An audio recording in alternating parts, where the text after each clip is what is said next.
I'd like to welcome you all to this safeguarding event for Charity Trustees Week. I'm delighted that Dóchas is hosting this event. For those I haven't met, I'm Jane Ann. I'm the CEO of Dóchas, and I have been in this role for the past year or so. And I think even since I started, it's been very clear to me that the Safeguarding Working Group, which was founded a couple of years ago in 2019 by our members, has been very much very progressive in terms of not only sharing information between our members, but also supporting each other with regards to safeguarding best practice and implementation. And so I'm really delighted that we'll be able to extend some of those expertise, some of that knowledge and some of that learning beyond just the international development and humanitarian sector and towards the wider non-profit sector here this morning. I'd like, first of all, just to introduce a number of our panelists and speakers today. So we have speaking Margaret Rooney. So she is the head of safeguarding with Trócaire, and she is also the chair of our safeguarding working group over the last couple of years, and has been leading the charge really in our safeguarding work to date. And Margaret has worked, has experience within the health service in Ireland for over 25 years, where she has specialised in services both for children and adults with disabilities. And her roles have included safeguarding roles and being safeguarding designate responsible. And she has joined Trócaire in 2016, and she has been guiding their implementation and direction with regards to safeguarding since then. I'd also like to introduce another panelist, Mandy Yamanis. So Mandy is the Global Safeguarding Advisor for Goal Global. And Mandy has been is a child protection specialist with over 17 years of experience. And her experience has primarily been in humanitarian settings, including in the Middle East and Eastern Europe, and has worked with a number of different charities and NGOs in that regard. And she has been working with Goal on their safeguarding policy since 2018. And then lastly, I'd like to introduce Sarah Barnes. Sarah Barnes is the Safeguarding Advisor for Concern Worldwide. She has a background in HR, but also has been involved in supporting the homeless services here in Dublin before joining Concern Worldwide as the Safeguarding Advisor in 2018. So I'd like to welcome our speakers this morning. As you can see, we have a wealth of knowledge and learning in this Zoom room, and I'm looking forward to this session this morning. Just on a very practical note, we would ask for all participants just to mute their microphones while the presentations are occurring. There will be time allocated for questions and answers at the end of the presentation. But there will be, of course, you can also enter any questions that you have into the chat at any time during the presentation also. We will be recording the presentations, but we will stop recording once Sarah has finished her presentation before the questions and answers session with yourselves. So it's just to note that the Q&A will not be recorded, but the presentations will. So with that, I'd like to hand over to Margaret, who will start this session, and I hope that we can make this a very vibrant and engaging session for such a key topic, not only for our sector, but for the broader non-profit sector as well. Thanks, Margaret. Great, thank you, Jane Ann. Good morning, everybody. Really delighted to get the opportunity to be with you here today. So yeah, I just want to kind of give a short synopsis of, responsibilities for, I suppose, the boards and senior leaders of organisations about safeguarding and what that might look like, and thinking about our responsibilities and what structures and systems we should have within our organisations. So really, to start off with, all of our organisations need to register first as a charitable organisation here in Ireland. In other locations around the world, there are similar structures for registration.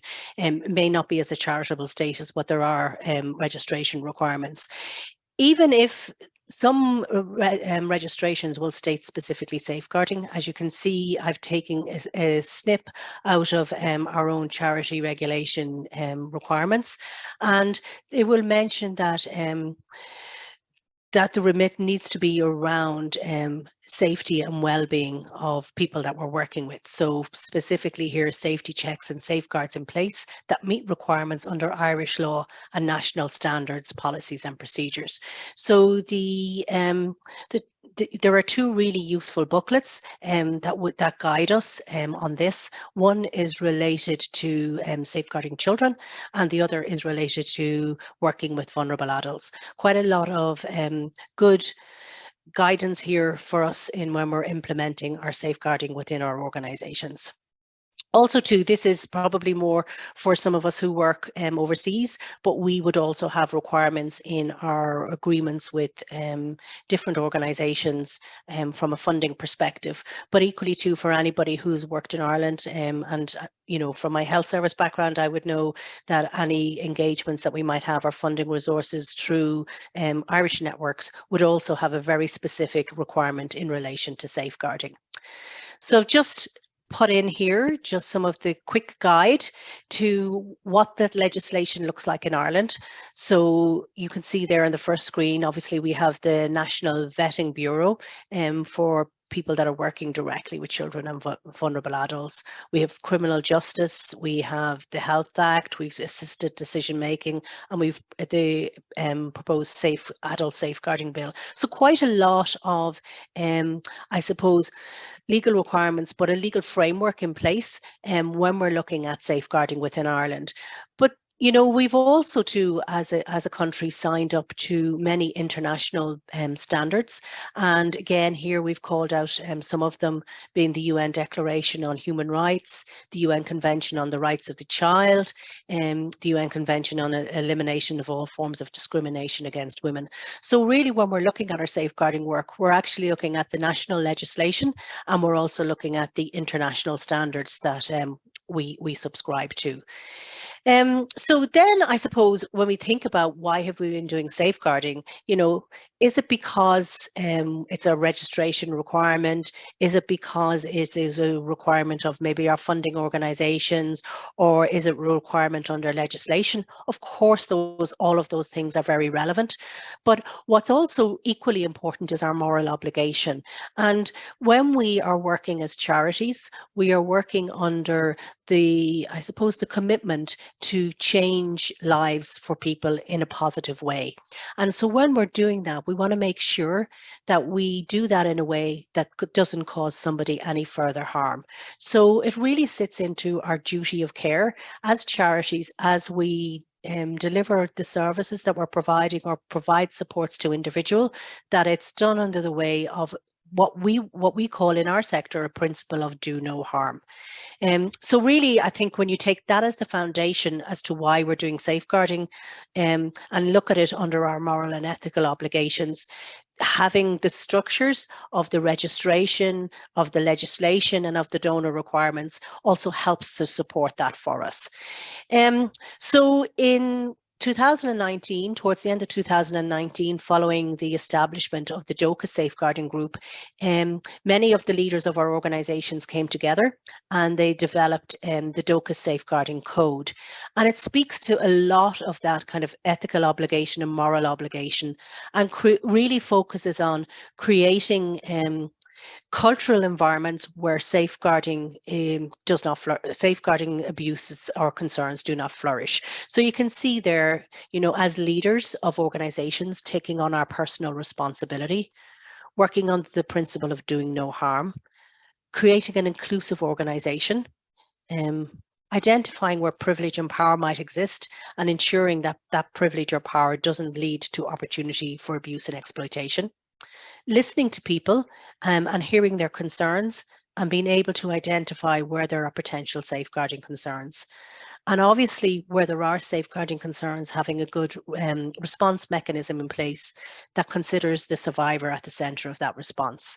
But also making sure throughout our organisations that the core message that safeguarding is everybody's responsibility, and that everything that we do should have a safeguarding lens is critically important. So when I move on to then thinking about, well, what does that look like, and kind of where is our responsibility as leaders within organizations? Well, that's making sure that it's not just about policies and procedures, but it's also about where the response comes from, I suppose, leading at the very top of the organization, and how safeguarding is I suppose, spoken about, and how it's monitored, and how then it's delivered through all the different activities that we might do. So in Trócaire, we take what we call a 3-line of defence approach. And that looks at, first of all, having our policies and procedures in place, our risk management and our internal controls, and also making sure that we do safe recruitment, that any programs that we run, that there is a safeguarding risk matrix about it. Our second kind of line of defence as such is that at a senior governance perspective, at our senior management team, that the safeguarding risk is continually monitored and checked, and that through our compliance functions, that there is also auditing of the processes. Obviously then linking to our board, that our board have a good strong oversight of what systems the organisation has in place in relation to good safeguarding, and maybe conducting audits on that. So whether that's asking for an internal audit and seeing the reports of it, but also to having potentially some external audits. So in Trócaire, we would have an external safeguarding audit every 3 to 4 years, and the report goes to the board to show that hopefully that our safeguarding systems and mechanisms are working effectively, but also potentially to identify where there may be any gaps and room for improvement. So that's thinking about how we manage safeguarding effectively. So when we move on, this is what it looks like. So if the first line of defence is what the controls are like, having all I suppose my role in place as the head of safeguarding, we have different focal persons in our country offices. We have a nominated board member who specifically looks at the safeguarding issues in the organisation, but somebody whom too I can go directly to. Having codes of conducts, policies, procedures, training, good recruitment and vetting procedures, strong complaints mechanisms that really encourage people to be able to raise those complaints, a clear case management approach and onward reporting approach, and working with organisations who we directly work with. So then as our oversight, we have our internal compliance audit and the board committee oversight. And then the third line of defence then is independence assurance through both internal audit, but also external audit of our safeguarding work. So when we think then about systems and structures, it is about looking at what systems and structures do we have in place. And I won't go through them all, but you can see here on the screen what you could do to prevent safeguarding concerns from occurring, and also to what mechanisms you need to have in place in order to be able to respond to those complaints.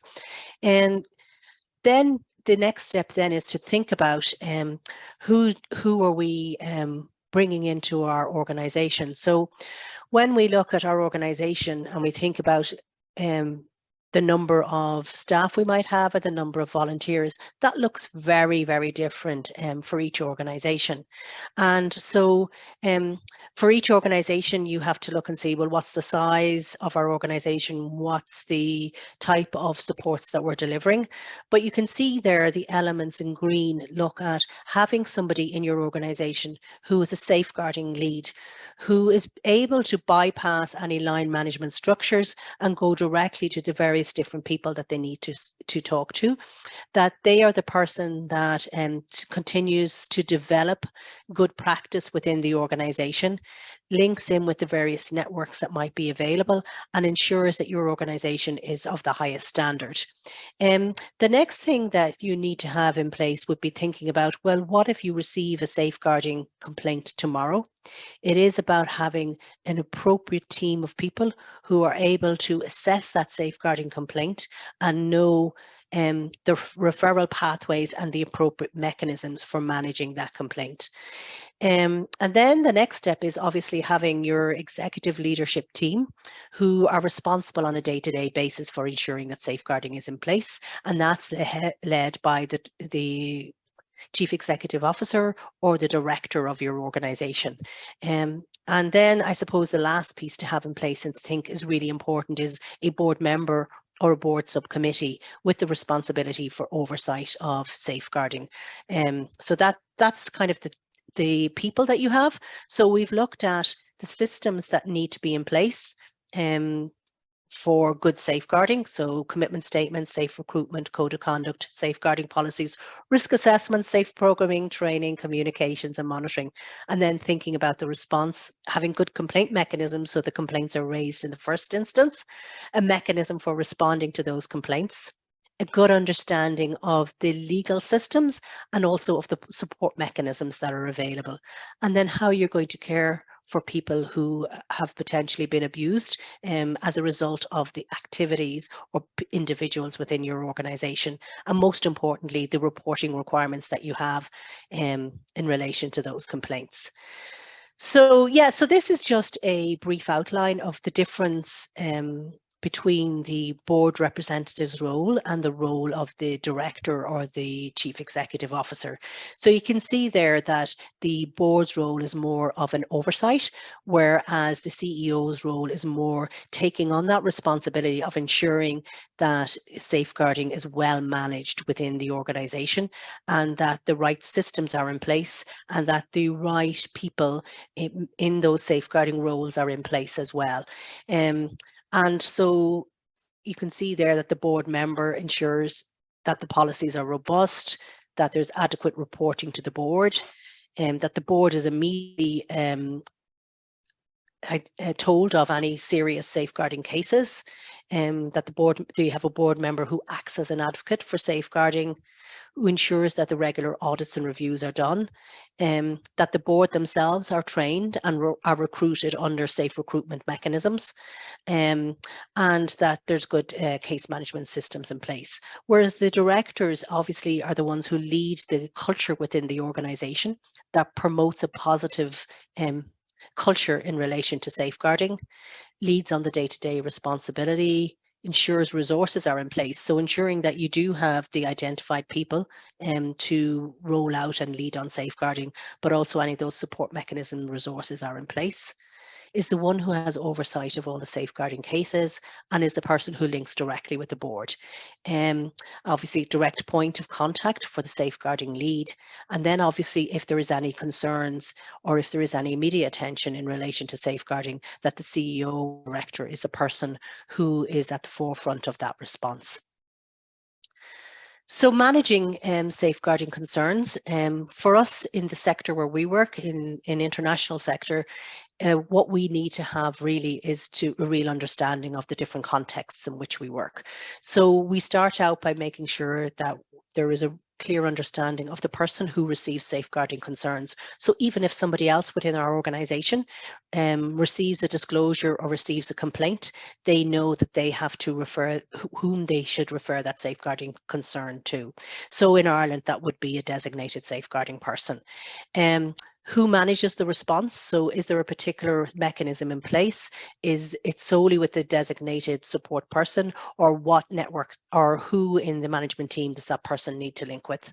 Being able to conduct that initial assessment to assess whether this is a complaint that reaches the threshold of being a safeguarding concern, understanding the legal obligations and the onward reporting. So here in Ireland, it's obviously to Child Protection Services if it was a child, and to An Garda Síochána as well. So looking at some of those understandings. Recognising the survivor-centred approach. So the survivor-centred approach is recognising that if we don't take the right response initially, that somebody who has potentially been harmed can be further harmed if we don't liaise with that person and we don't listen to what that person is actually telling us. But we also need to make sure that we ensure a fair process and that anybody who has been identified within a safeguarding concern is ensured a fair mechanism to have their voice heard. Obviously, managing data and linking into GDPR and what should be in place is important. and thinking about any risk analysis that we need to think about. Useful also to have referral pathways. So do we know who's providing child protection services? Where would we refer somebody to if they said they had been sexually assaulted by somebody within our organisations? Do we know those referral pathways? And obviously the system needs to cater for complaints about anybody within the organisation.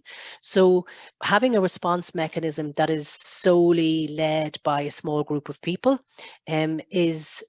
could prevent somebody raising a complaint about one of those people. So you need to make sure that you have a system in place that can cater for all staff and volunteers, a complaint about any staff member or any volunteer within your organisation, but also that can cater for any allegations maybe about your CEO, your directive, or your senior board members. So again, making sure that onward reporting is followed through. The last thing then to think about when we're thinking about our safeguarding, there's a lot there to think about our policies, our people, our systems, our processes. But one thing that we want to do is also let people know about our safeguarding systems and to show that as an organisation that we take safeguarding really seriously. And so you can do that through a number of different ways. So you can do that by having a page on safeguarding on your website that talks about your safeguarding systems and what you do to prevent abuse from occurring and how you respond to a safeguarding concern, but most importantly, how people can raise concerns to you. So that's one method of transparency. Another method might be that if you have an annual report, that you include some information about what you were doing on safeguarding. Maybe it was a safeguarding awareness sessions that you conducted throughout the year. Maybe it was speaking about safeguarding to the people that are involved directly in your activities and how you let them know about how your staff and volunteers should behave and how they can raise complaints. But equally too, if you have had safeguarding complaints within your organisation, obviously not breaching confidentiality or putting any details in place, but it is often quite transparent to think about that we had X number of cases reported to us and X number of cases reached the threshold for onward reporting. That can be something that each organisation thinks about, and also depending on your size of your organisation, whether that's appropriate or whether even sharing statistics might breach confidentiality. So thinking about transparency is really important, but obviously reporting back if we are funded by various different donors, that we are able to be accountable to those donors, and that's what transparency really helps us to do.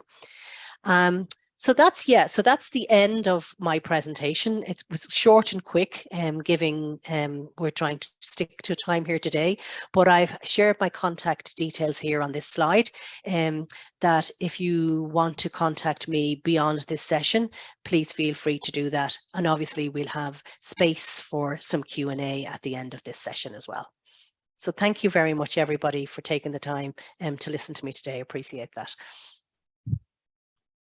Thanks so much, Margaret. That was fantastic. It's great to have such a comprehensive overview of what trustees and boards and senior management might come across when they're thinking about safeguarding in their organisation. And now on to Mandy, who is going to give us a fantastic insight into some of the practicalities and the policies and procedures that trustees may come across in their organisations, specifically regarding the supply chain. Thanks, Mandy. Thanks, Morgan, and thank you, Margaret. So my name is Mandy Yamanis. I'm the Global Safeguarding Advisor for GOAL. And so Margaret gave us a really good overview, a framework of what we need in our organizations for safeguarding. I'm going to zoom into one specific area, and I'm going to talk about safeguarding in supply chain and share the experience that we've had in GOAL with how we've achieved this. So before I start, just a very quick overview of who GOAL is. We're an international non-government organization with a proud history spanning for more than 4 decades in humanitarian response. We work in approximately 15 countries currently, and we've reached 18 million people in the last operating year of 2021. So why does safeguarding matter in supply chain? You may be asking, as a board member, why is this important for us to know? And the reason why we chose to talk about this today is because we often think about safeguarding in the way that our staff and our partners interact with project participants or beneficiaries. We also look at the way we interact with each other within our working environments. And our working environments also include vehicles and the vehicles or the fleet that our organizations have, as well as maybe warehouses or storerooms. These are also part of our working environment. Another aspect of supply chain which we need to think about is our suppliers or contractors, depends what your organization, how you refer to them. But specifically when a supplier or a contractor has direct engagement with project participants, then the risks of possible safeguarding incidents rise. So therefore, it's really important that not only our staff, not only our partners, but also our suppliers, contractors are well aware of safeguarding principles, how to identify and prevent response and abuse, and then how to report if anything happens. So that is why safeguarding is so important. So I would like to share a hypothetical example with you, because for me, I always learn by hearing examples. So I've pulled this up and we'll just read this out. So an allegation was made about a driver who was contracted to an organization.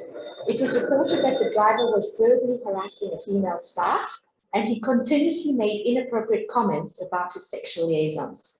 On one occasion, when driving to the field, he placed his hand on her knee and asked her to sleep with him, boasting about his sexual conquests and mentioning that if she slept with him, he would surely satisfy her needs. So perhaps I should have said, apologies if these examples are sensitive to everybody, to anybody, but I did want to share some hypothetical examples just to bring my point across.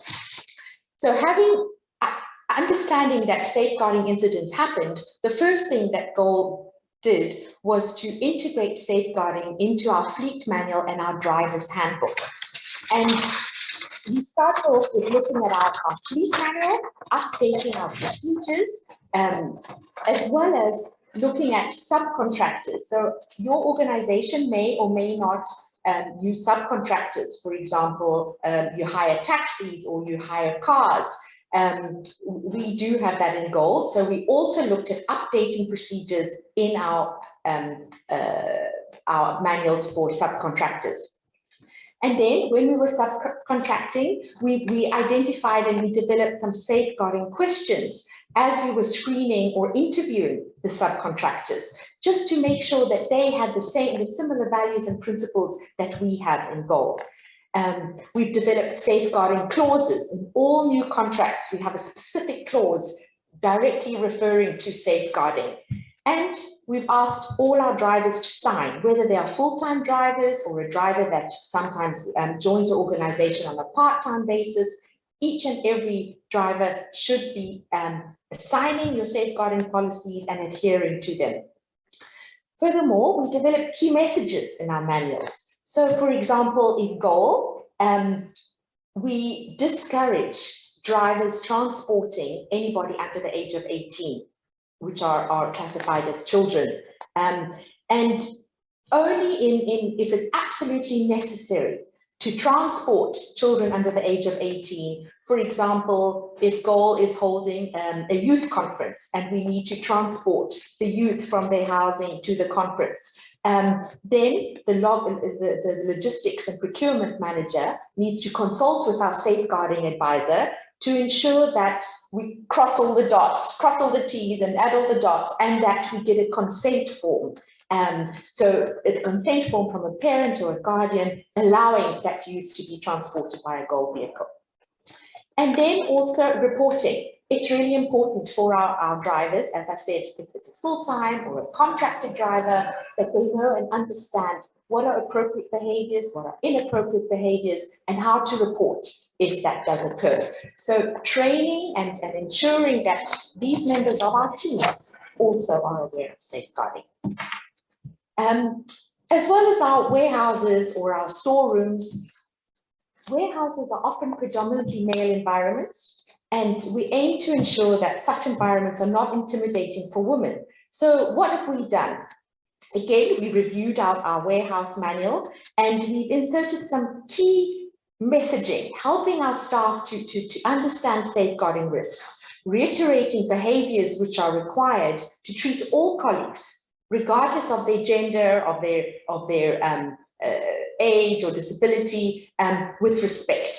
We've also included, when one looks at assessing potential warehouses or assessing the setting up of your warehouses, think about specific aspects. For example, toilets. Do we have a separate toilet for females and a separate toilet for men?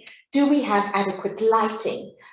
Do we have a gender balance in our warehouses? And often, as I said, this is a male environment, so there's more male staff than female. But just looking at that and having our staff think about the possible risks.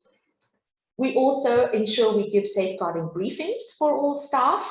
Again, whether these are full-time staff, whether these are casual laborers, sometimes in emergency responses or on different occasions, we quickly hire in casual laborers. They too need to understand the safeguarding risks. And then having posters, developing posters to show how can our staff in warehouses, who work in warehouses or in storerooms, how can they report incidents or concerns that they have? Clearly defining these posters, hanging them on the wall, hanging them in the toilets, in the bathrooms, so that people know what to do if they have a concern. And the last point on this slide is that working with safeguarding teams to work with your logistics departments, having the logistics consult with us safeguarding people, and sharing if there's any locally relevant measures that we need to think about and address within our warehouses and our stocks. So another example I would like to share with you, again, a hypothetical example, which looks at the importance of not only embedding and integrating safeguarding into our drivers and our different other environments, but also with our suppliers and contractors.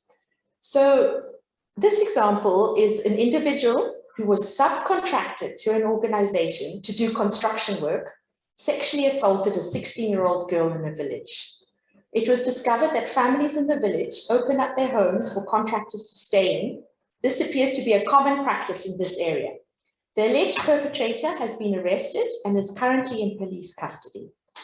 So here you can see this was not a full-time employee, it was somebody subcontracted. And I'm sure your organization subcontracts people on different occasions. So what we've done in GOAL was we developed a supplier code of conduct.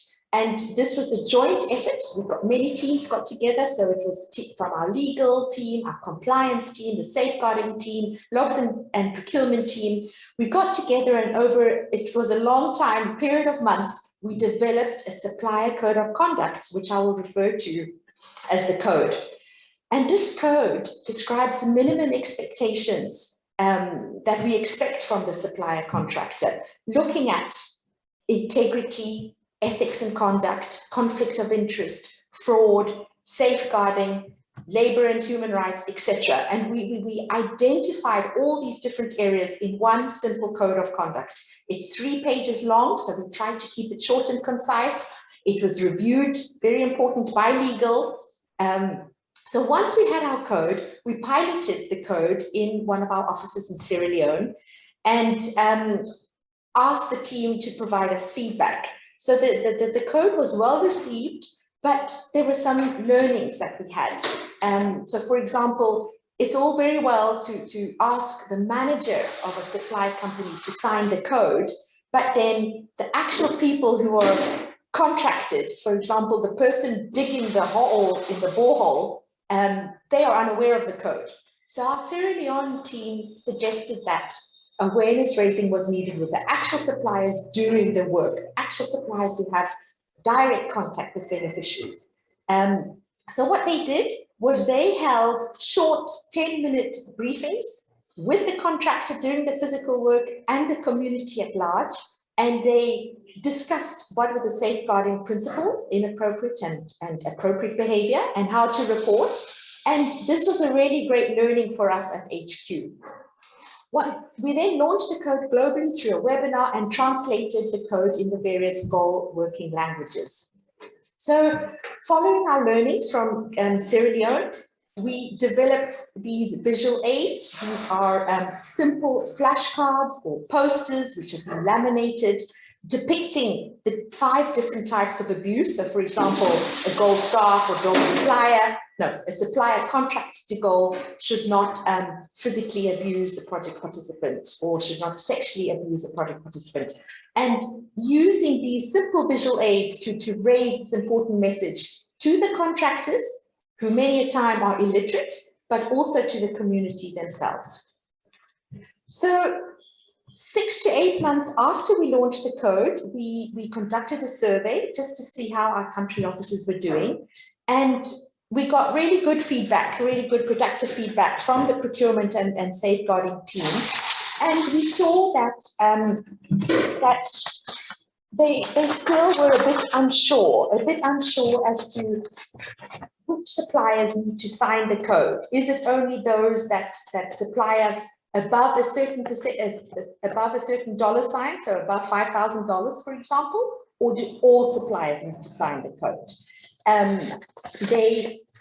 They told us that they had some language difficulties. So although we had translated the code in 5 main languages, the contractors needed to understand it in their local language. So further translation was needed in the local language.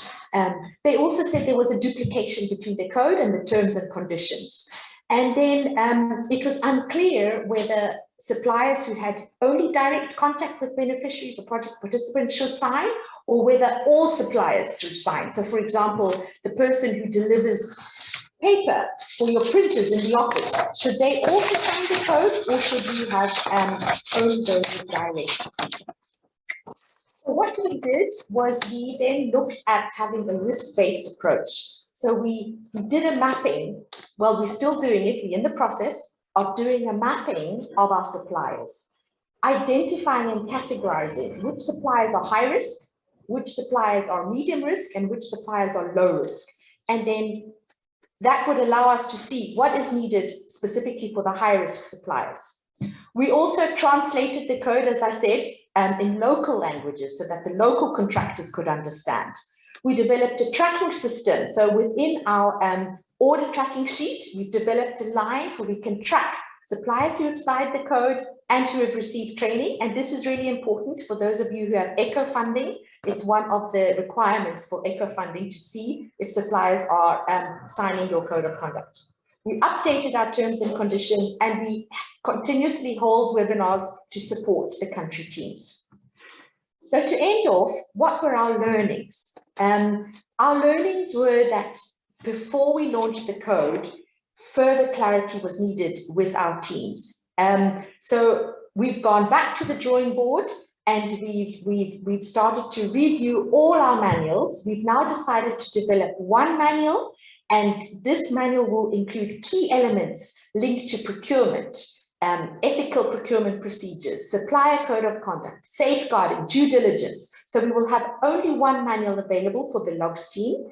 And within that manual, we will define guidelines so that those with high-risk suppliers, our logs and procurement team will be able to know, right, for high risk, we need to give them a briefing. How long will this briefing be? Would it be 10 minutes? Would it be 1 hour? How do we give the briefing? Do we use communications material? Could we perhaps develop a short video and have the video as part of the contractual element when people join as suppliers? Who should give these briefings to suppliers? Will it be the logs team? Will it be the safeguarding team? So all of that will now be included in our manual. Another learning was that we realized that we needed a contact person at HQ at all times. Somebody who's there to support the teams if they have any doubt, if they would like to brainstorm, who perhaps is a high risk, who would fall into the medium risk, and so on. Having somebody at HQ to support these questions is really important. And also, this is an evolving process of learning. We have not got there yet. We are still in the journey.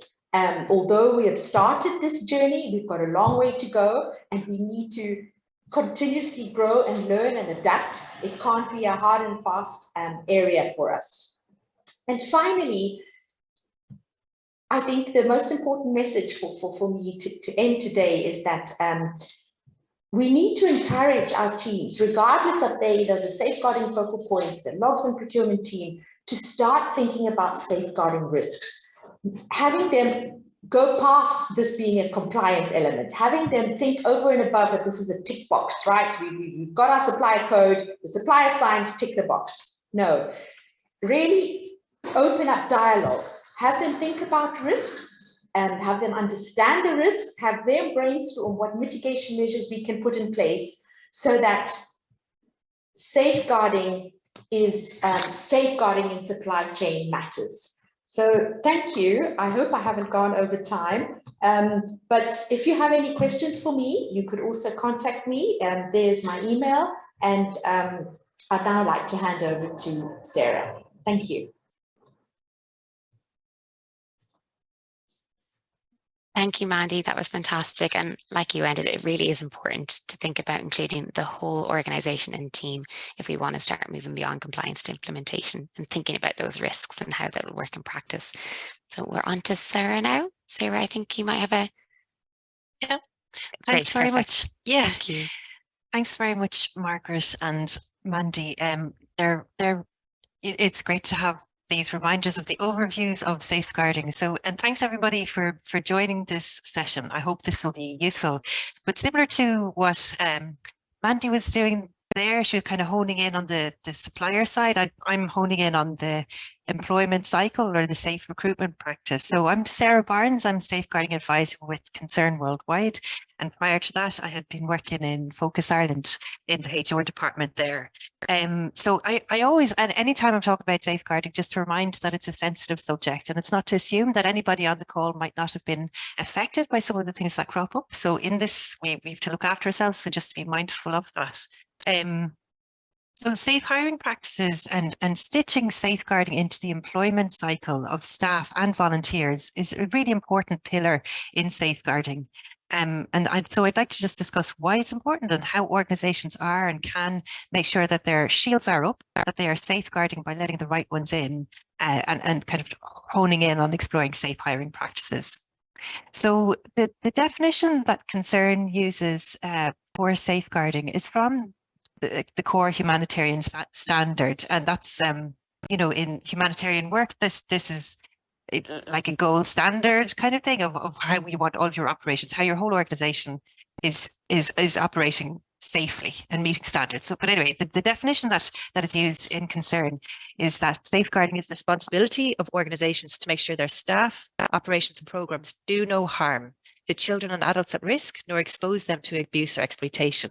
So it covers physical, emotional and sexual harassment, exploitation and abuse by staff and associated personnel, as well as safeguarding risks caused by program design and implementation. So, and many organizations now also use this term to cover harm caused to staff in the workplace as well. So for example, sexual harassment in the workplace is considered a safeguarding risk, because if somebody's got questionable boundaries with their colleagues, how do they behave when they're out in communities and working with people that could be in vulnerable situations. So there's an awful lot of focus on staff behaviours, and also within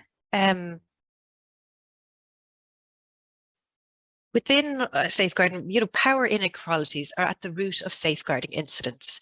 So where there are power differences, and for example, if there's remote working or isolation, or if there's limited management oversight, particularly in stressful environments, these are the kinds of circumstances that safeguarding incidents can unfortunately relatively easily happen. So abuse of this difference in power, or the perceived power, is what underpins a lot of what happens in safeguarding. So our work and our roles in the aid sector, or in the different organizations that are represented here, the staff and volunteers are kind of put into positions of power because of the work that they're doing.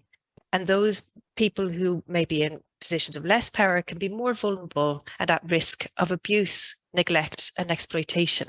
So by hiring people and giving them access to the infrastructure and resources of our organizations, we give additional power to people, and these can be safeguarding risky situations, particularly in contexts that are heavily patriarchal, with poor gender balance on teams, and in remote locations with limited management oversight. So what we want to do is make sure that we're not letting the bad apples in. So how do we go about that? So safeguarding needs to be stitched in throughout the whole employment cycle. But when we're looking at the employment cycle, we consider what are the safeguarding risk mitigation measures that can be built in as we try to ensure that our staff, our partners, our suppliers, contractors, subcontractors, interns, volunteers, any visitors, researchers, and so on, that they all adhere to the expected behaviours in the organisation's code of conduct or safeguarding policies.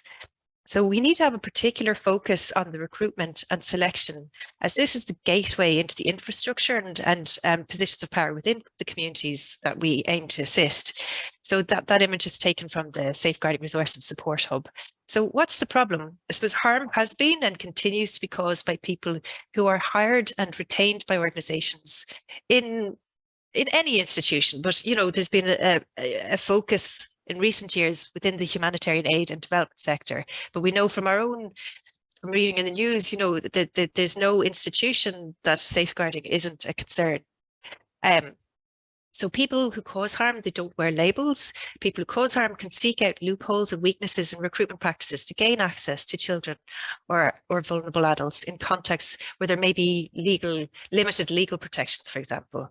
So people who, for example, sexually exploit children are not seen as monsters until they are caught. Until they're caught, they're usually very nice people, pillars of society or organizations. They can have excellent CVs. And so how do you accurately judge character?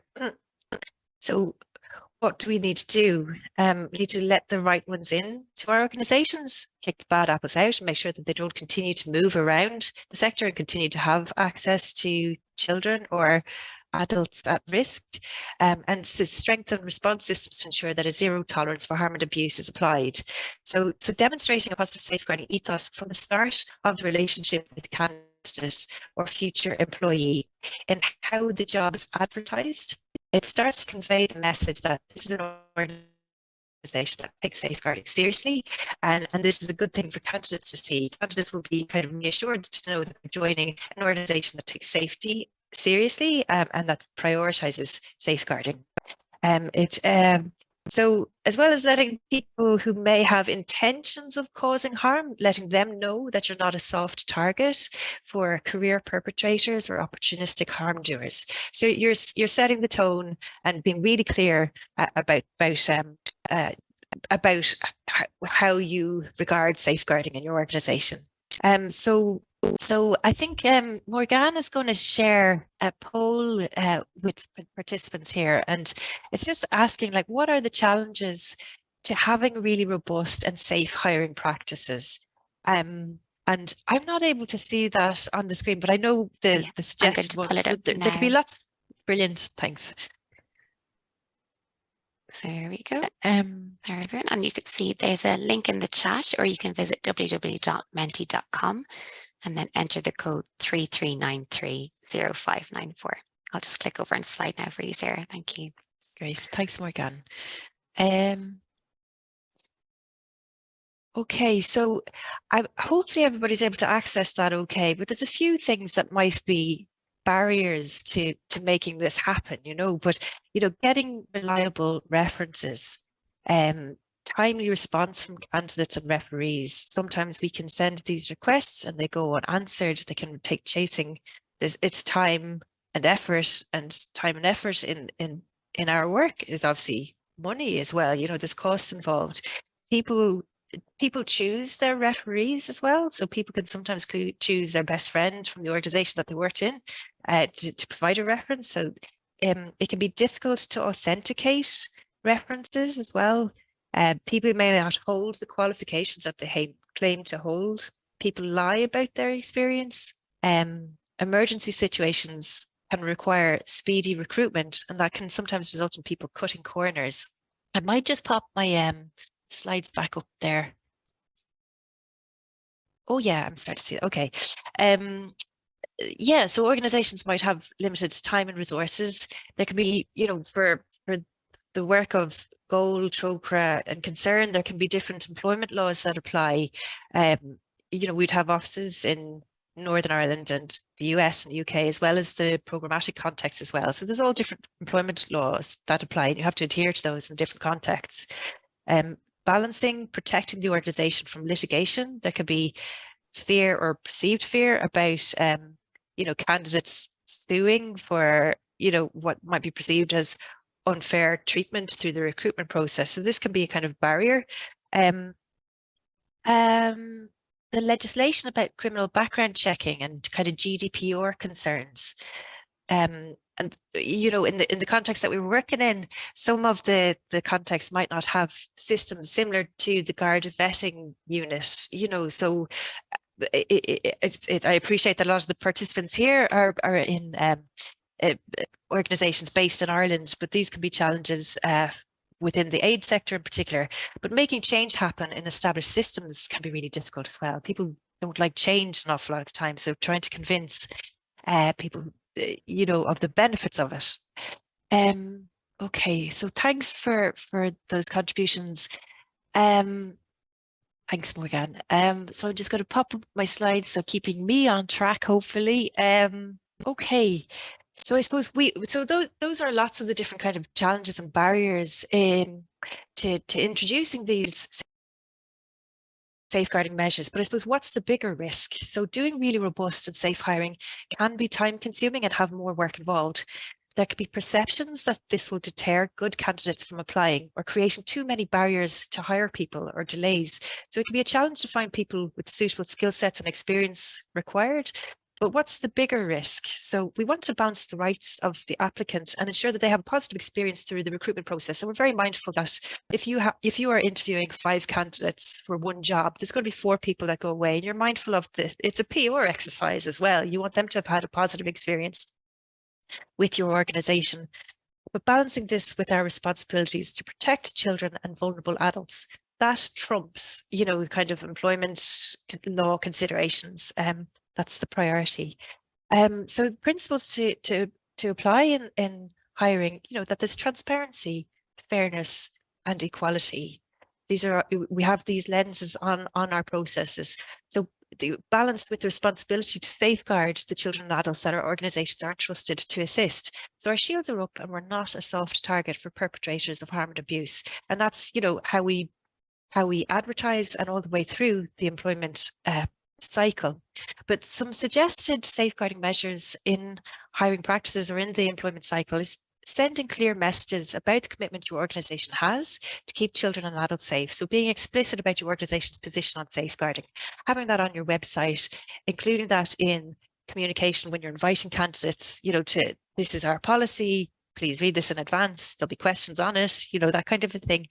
And obviously having a code of conduct is really important, being very clear about the expected behaviours, the prohibited behaviours, and how people can report any concerns that they might have.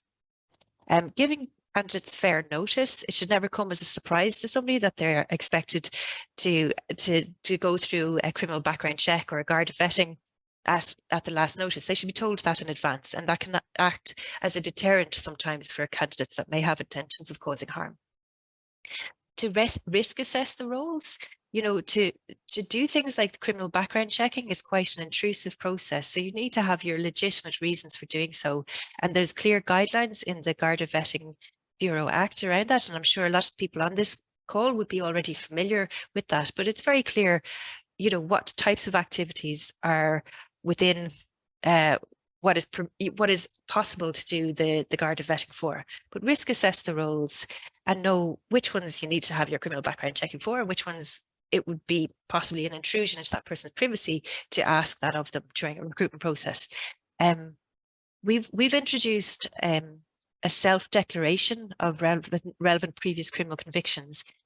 I think that your own organisations would need to look at the legalities of that. That's grand for context, because there's all these different employment laws that have to be considered, but that was definitely for every location. We're in about 26 countries to see what's the employment law, what are the privacy laws, can we ask this as part of our recruitment process? But we've included a self-declaration of candidates about any relevant previous convictions as part of the application process, in addition to the criminal background checking, where that is legally permissible and where the systems allow.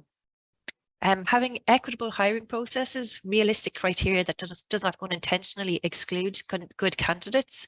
In safeguard, it can very often be a very gendered issue.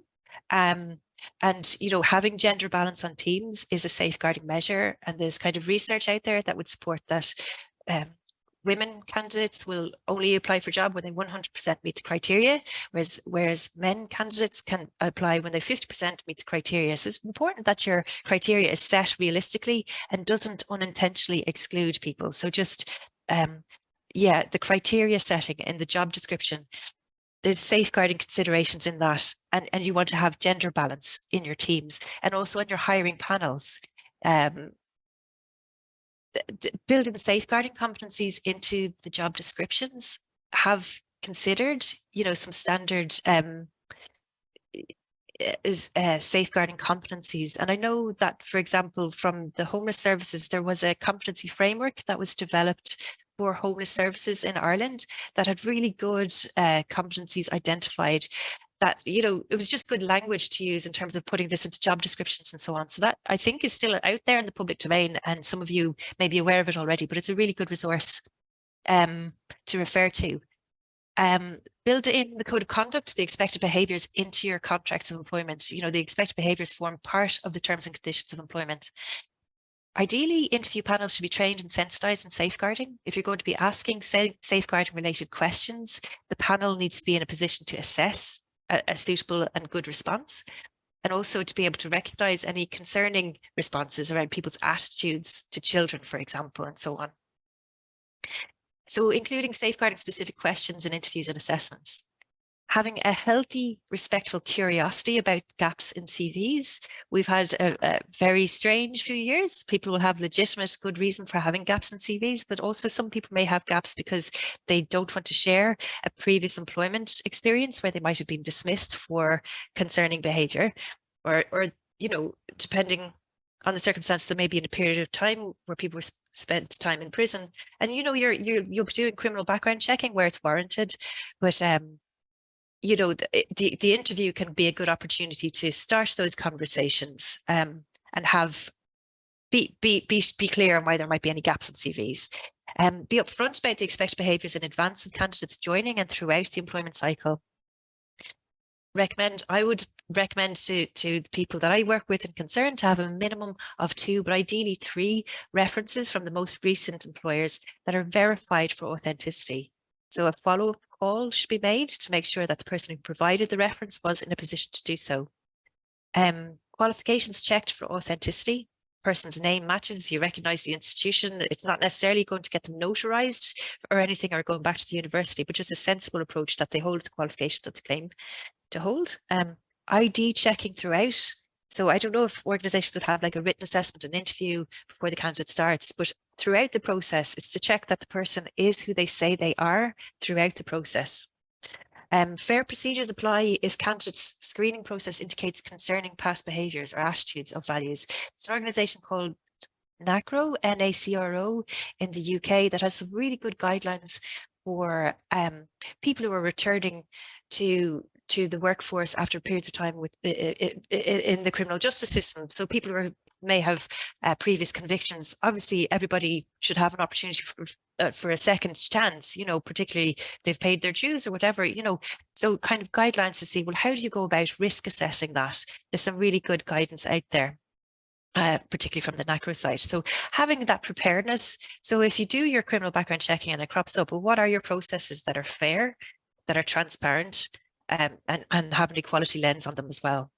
The probation period, managing that really carefully. That's an opportunity for people to kind of see, do people demonstrate respect for the people that we are aiming to assist? They demonstrate respect for their colleagues, and it's the end of your recruitment process. collaborate with other organizations. So, this is more so for international aid organizations, but there's a scheme whereby there would be disclosures of misconduct agreed to be shared, and that's done in a transparent, upfront way where all candidates are aware of it if the organization has signed up to that system. But having consistent processes as well across all your hiring practices, and this would apply to staff predominantly, but you'd want to have similar for volunteers as well, because harm could be caused by anybody. So the criminal background checking, how do we go about it? So in Ireland, we have the National Vetting Bureau Act. I'm sure most people on this call will be very familiar with it, but just, for humanitarian and aid workers in programmatic context, they're outside the scope. So we were really happy that through kind of advocacy through the Dóchas Safeguarding Working Group, we were listened to, and there was a positive response in that aid workers can now have a Garda certificate completed as part of the criminal background checking. Okay, so who might abuse? So basically, it could anybody who's involved in the organisation is put in a position of trust, a position of power, and is given access to the people that we aim to assist. And there was research done by an organisation called IRC that was studying kind of sexual violence that had happened to children. The research was done around 2010, but it found that 91% of the children knew the person who caused the harm. So this whole thing of stranger danger, it's a little bit of a myth. It's not that it never happens, but predominantly harm, particularly sexual harm, is caused by people who are known and trusted by the person harmed. So we have to be mindful of that. There's nobody that, safeguarding is everybody's responsibility, but anybody could be in a position of trust, could develop relationships, could be causing harm. So we have to recognize that risk and operate accordingly. And just to say as well that there's no one thing that you could do. These are all pieces of the puzzle, all that strengthen the processes to make sure that you're letting the right ones in and that you have safe hiring practices. And it was just, if anybody had any questions, I know that there's questions been coming through and very welcome, and happy to have a chat now. I think we have time for Q&A, but just if anybody did want to get in touch directly or any questions, that's my email address there, sarah.barnes@concern.net. Feel free to get in touch if anything is more than happy to share any kind of resources or info, and also to learn from others as well, so do get in touch if there's anything that would be useful for us to share. So thanks very much. I think I'm passing it over to Morgan now. Thanks. Yes, thanks, Sarah. I'm going to stop the recording now.